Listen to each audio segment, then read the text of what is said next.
Hello guys, welcome back to the channel, and in this video I'm going to show you how to put back this hose pipe into this knob.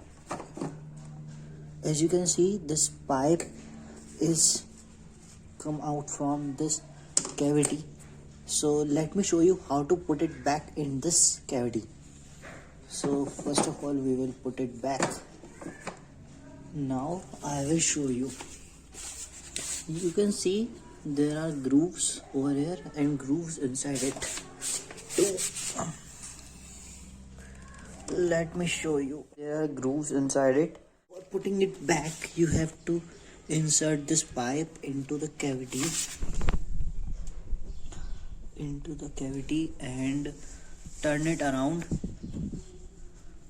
like this.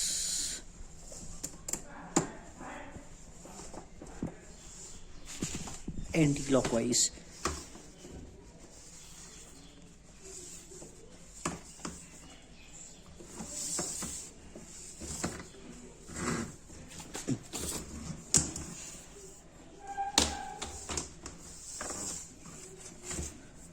In anti-clockwise direction, when you turn it around, it will get fixed.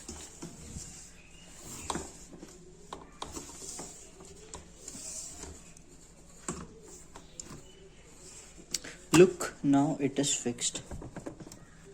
That's it for today. Thanks for watching this video.